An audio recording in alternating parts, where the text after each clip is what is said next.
Hello guys, welcome to a new vlog. അപ്പം ഞങ്ങൾ ഇപ്പം നിൽക്കുന്നത് MG റോഡിലാണ്. MG റോഡിൽ മെട്രോ പില്ലറിൻ്റെ താഴെയായിട്ട് വണ്ടിയും പാർക്ക് ചെയ്തിട്ട് നേരെ നമ്മൾ അലങ്കാര ബൈ പുളിമൂട്ടിൽ കയറാൻ പോവാണ്. അപ്പോൾ വൈഫിനുള്ള സാരി സെറ്റായിട്ടില്ല, അപ്പോൾ അതെടുക്കാൻ വേണ്ടിയിട്ടാണ് ഞങ്ങൾ പുളിമൂട്ടിലേക്ക് വന്നിരിക്കുന്നത്. നേരത്തെ പല വ്ളോഗിലും പറഞ്ഞിട്ടുണ്ട്, എന്നാൽ ഒന്നും കൂടെ പറയാം. വൈഫിൻ്റെ അനിയത്തിയുടെ കല്യാണമാണ് വരുന്നത്, അപ്പോൾ അതിനു വേണ്ടിയുള്ള ഷോപ്പിംഗ് ആണ് നടന്നുകൊണ്ടിരിക്കുന്നത്. വൈഫിൻ്റെ അനിയത്തിയുടെയും അമ്മയുടെയും സജഷൻ വൈഫിനോട് സാരി എടുക്കാനാണ്. പക്ഷേ എനിക്ക് എന്തോ സാരിയോട് അത്ര താല്പര്യമില്ല. ഭംഗിയില്ലാത്തതുകൊണ്ടൊന്നുമല്ല, ബട്ട് ഇത്രയും പൈസ മുടക്കി സാരി വാങ്ങിച്ചു കഴിഞ്ഞാലും നെക്സ്റ്റ് വേറെ പരിപാടികൾക്കൊന്നും അവൾ ഉപയോഗിക്കില്ല, കാരണം സാരി എടുക്കാൻ അറിയില്ല. അപ്പോൾ അതുകൊണ്ടാണ് എനിക്ക് താല്പര്യമില്ലാത്തത്. എന്നാലും കുറേ കാര്യങ്ങളൊക്കെ ഞാൻ വിട്ടുകൊടുക്കും. അപ്പോൾ സാരി എന്തായാലും നോക്കട്ടെ, ട്രൈ ചെയ്യട്ടെ, എന്നിട്ട് ഇഷ്ടപ്പെടുകയാണെങ്കിൽ എടുക്കാമെന്ന് പറഞ്ഞിട്ട് അവിടെ എടുത്ത് നോക്കൽ ഉണ്ടായിരുന്നു. വൈഫിനാണെങ്കിൽ തീമിനോട് മാച്ച് ചെയ്യുന്ന റെഡ് കളറിൽ തന്നെ വേണം എന്ന് നിർബന്ധം ഉണ്ടായിരുന്നു. അങ്ങനെ അവിടുത്തെ ചേച്ചി പലതരം സാരികൾ, പല ഡിസൈനും കാര്യങ്ങളൊക്കെയുള്ള സാരികൾ പലതും എടുപ്പിച്ച് നോക്കുവാണ്. അപ്പോൾ പല പാറ്റേൺസിലുള്ള റെഡിൽ തന്നെ വരുന്ന സാരീസാണ് എടുക്കുന്നത്. അപ്പോൾ ഈ അലമാര ബൈ പുളിമൂട്ടിൽ തുടങ്ങിയിട്ട് വലിയ കാലമൊന്നും ആയിട്ടില്ല, ഒരു ഏകദേശം ഒരു 6 മാസത്തിൽ താഴെ ആയിട്ടുള്ളൂ. അപ്പോൾ ഇവരുടെ തന്നെ പുളിമൂട്ടിൽ എന്ന് പറഞ്ഞുള്ള ഷോറൂം തൃശ്ശൂരുണ്ട്. അവരുടെ തന്നെ എറണാകുളത്തെ ബ്രാൻഡാണ് അലമാര ബൈ പുളിമൂട്ടിൽ. ആദ്യത്തെ സാരി ഒരുവിധം എല്ലാവർക്കും ഇഷ്ടപ്പെട്ടു, കുഴപ്പമില്ലായിരുന്നു. നെക്സ്റ്റ് സാരി ട്രൈ ചെയ്തുകൊണ്ടിരിക്കുകയാണ്. ഇവിടുത്തെ സ്റ്റാഫൊക്കെ വളരെ ഹെൽപ്ഫുള്ളാണ്. എല്ലാവരും അത്യാവശ്യം എല്ലാ സാധനങ്ങളും കാണിച്ചു തന്നു. അതുകൂടാതെ ഒരു ഡെഡിക്കേറ്റഡ് സ്റ്റാഫ് നമ്മളുടെ കൂടെ തന്നെ ഉണ്ടായിരുന്നു. കുറേ റെഡ് സാരികൾ എടുത്തെടുത്ത് ലാസ്റ്റ് ഏത് വേണം എന്നുള്ള ജഡ്ജ്മെൻറ്റ് കിട്ടാതെ ആയിക്കഴിഞ്ഞപ്പോൾ ഞങ്ങൾ ഒരു വയലറ്റ് സാരി ട്രൈ ചെയ്യാനായിട്ട് തീരുമാനിച്ചു. ഇത് ചെറുതായിട്ടൊരു വെൽവെറ്റ് ടച്ചുള്ള ഒരു സാരി ആയിരുന്നു. അപ്പോൾ അതിൻ്റെ തന്നെ റെഡ് എടുക്കാൻ പറഞ്ഞു. അങ്ങനെ ആ റെഡും കൂടെ ഒന്ന് ട്രൈ ചെയ്ത് നോക്കാം.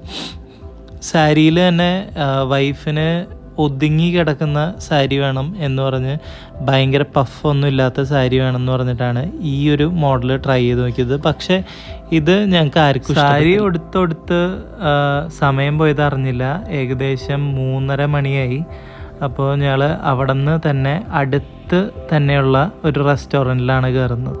അവർ വാങ്ങിക്കുന്നതിൻ്റെ ഇടയിൽ ഞാൻ ജസ്റ്റ് വന്ന് 2 സ്നാക്സ് കഴിച്ചായിരുന്നു. അപ്പോൾ ആ ഒരു റെസ്റ്റോറൻറ്റ് എനിക്ക് ഇഷ്ടപ്പെട്ടു, അതുകൊണ്ടാണ് ഇങ്ങോട്ട് വന്നത്. ഈ റെസ്റ്റോറൻറ്റിൻ്റെ പേര് ബേക്ക് ഹൗസ് ഇൻ സൗത്ത് എന്നാണ്. വൈഫും അനിയത്തിയും കൂടി ഓർഡർ ചെയ്തത് കിഴി ബിരിയാണിയാണ്. അതേസമയം വൈഫിൻ്റെ അമ്മ ഓർഡർ ചെയ്തത് സാദാ ബിരിയാണി.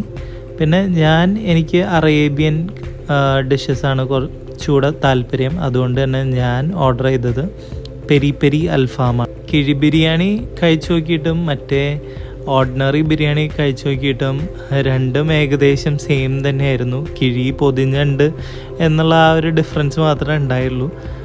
പിന്നെ ഒരു മുട്ട എക്സ്ട്രാ ആയിട്ട് ഉണ്ടായിരുന്നു കിഴി ബിരിയാണിയുടെ ഉള്ളിൽ. അതേസമയം നോർമൽ ബിരിയാണിയുടെ ഉള്ളിൽ മുട്ട ഉണ്ടായിരുന്നില്ല. അൽഫാം അത്യാവശ്യം കുഴപ്പമില്ലായിരുന്നു, ബെസ്റ്റ് എന്നൊന്നും പറയാൻ പറ്റില്ല, എന്നാലും അത്യാവശ്യം കുഴപ്പമില്ലാത്ത രീതിയിലുള്ള ഒരു അൽഫാമായിരുന്നു. അങ്ങനെ അവിടെ നിന്ന് ഇറങ്ങി മിലനിലും കൂടെ ഒന്ന് സാരി സെർച്ചിങ്ങും കാര്യങ്ങളൊക്കെ കഴിഞ്ഞ് അവിടെ നിന്ന് ഇറങ്ങി. അപ്പോൾ മിലൻ്റെ ഉള്ളിൽ നമുക്ക് വീഡിയോയും ഫോട്ടോഗ്രാഫിയും പറ്റില്ല, അതുകൊണ്ടാണ് അത് കാണിക്കുന്നത്. ഒടുവിൽ സാരി വേണ്ടാന്ന് വെച്ച് ഞങ്ങൾ നേരെ ലേബലത്തിൽ പോയിട്ട് അവിടെ ഒരു ഗൗണാണ് തയ്പ്പിക്കാൻ കൊടുത്തത്. എന്തായാലും ഗൗൺ ഇതിൽ കാണിക്കുന്നില്ല, ഇനി വരുന്ന കല്യാണത്തിൻ്റെ വീഡിയോസിലായിരിക്കും അത് കാണിക്കുക. ഇപ്പം തന്നെ കാണിച്ചാൽ ശരിയാവില്ല. അവിടെ നിന്ന് ഇറങ്ങിയപ്പോഴേക്കും വൈകുന്നേരമായി. അത് കഴിഞ്ഞ് ഗൂഗിൾ മാപ്സിൽ ചേർത്തലയൊട്ട് നേരെ പോരുന്ന വഴി നമ്മൾ വഴി തെറ്റി കാക്കനാട് എത്തി. അപ്പോൾ എന്തായാലും കാക്കനാട് എത്തിയതല്ലേ, അപ്പോൾ ഞങ്ങളുടെ ഓഫീസിൻ്റെ അടുത്ത് തന്നെ അടിപൊളി ഒരു റെസ്റ്റോറൻ്റ് ഉണ്ട്, ബിഗ് മൗത്ത് എന്നാണ് പേര്. അപ്പോൾ അത്യാവശ്യം നല്ല തിരക്കും കാര്യങ്ങളൊക്കെയുള്ള ഒരു റെസ്റ്റോറൻ്റാണ്, നല്ല ആംബിയൻസും കാര്യങ്ങളൊക്കെയാണ്. മുൻപ് ഞാനും എൻ്റെ ടീമും ഒരു ഔട്ടിങ്ങിന് വന്നപ്പോൾ ഈ ബിഗ് മൗത്തിൽ കയറിയിട്ടുള്ള ഫോട്ടോസും വീഡിയോസൊക്കെ വൈഫിന് അയച്ചു കൊടുത്തിട്ടുണ്ടായിരുന്നു. അന്ന് തൊട്ടേ വൈഫ് കൊതിച്ചിരിക്കുന്നതാണ് ബിഗ് മൗത്തിൽ നിന്ന് ഫുഡ് കഴിക്കാൻ വേണ്ടിയിട്ട്. അപ്പോൾ ഇങ്ങനെ വഴി തെറ്റിയായാലും ഇതുവഴി എത്തിയപ്പോൾ ഞങ്ങൾ ബിഗ് മൗത്തിൽ തന്നെ കയറാം എന്ന് തീരുമാനിച്ചു. ഓർഡറൊക്കെ ചെയ്തതിന് ശേഷം കാശ് കൊടുത്ത് മിനറൽ വാട്ടർ കുടിക്കാൻ ആഗ്രഹമില്ലാത്തതുകൊണ്ട് തന്നെ ഹോട്ട് വാട്ടർ പറഞ്ഞു. അത് 2 സിപ്പ് എടുത്തിരിക്കുമ്പോഴേക്കും നമ്മുടെ ഐറ്റംസ് റെഡിയായി എത്തി. അപ്പോൾ നമ്മളിവിടെ ഓർഡർ ചെയ്തത് ഒരു പാൽ കപ്പ, പിന്നെ കാന്താരി ചിക്കൻ ടിക്ക, പിന്നെ ഒരു പെരി പെരി അൽഫാം മന്തിയാണ് ഓർഡർ ചെയ്തത്. എല്ലാം ഒന്നിനൊന്ന് മെച്ചമായിരുന്നു. എന്നാൽ കൂടെ ഞങ്ങൾക്ക് ഏറ്റവും കൂടുതൽ ഇഷ്ടപ്പെട്ടത് നമ്മളുടെ കാന്താരി ടിക്ക തന്നെയായിരുന്നു. ഇതൊക്കെ കഴിച്ചുകൊണ്ടിരിക്കുമ്പോൾ തന്നെ ഫാദറിന് വേണ്ടിയിട്ടുള്ള ഒരു ഓർഡറും കൂടെ കൊടുത്തു. അത് ഞങ്ങൾ ഓർഡർ ചെയ്തത് അഫ്ഗാനി ചിക്കൻ കറി ആൻഡ് നൂൽ പൊറോട്ടയാണ്. കാക്കനാട് ഇൻഫോ പാർക്കിൻ്റെ തൊട്ടടുത്തായിട്ടാണ് ബിഗ് മൗത്ത് വരുന്നത്. ഏകദേശം 2 കിലോമീറ്റർ ഡിസ്റ്റൻസിലാണ് കാക്കനാട് ഇൻഫോ പാർക്കിൽ നിന്നും ബിഗ് മൗത്ത്. അത്യാവശ്യം നല്ല പാർക്കിംഗ് സ്പേസും ആംബിയൻസും കാര്യങ്ങളൊക്കെ ഉണ്ട്. പക്ഷേ പുറത്തുനിന്ന് കാണുമ്പോൾ കുറച്ച് ഉള്ളിലേക്ക് ആയതുകൊണ്ട് തന്നെ പെട്ടെന്ന് നമ്മുടെ ശ്രദ്ധയിൽ പെട്ടില്ല എന്ന് വരാം.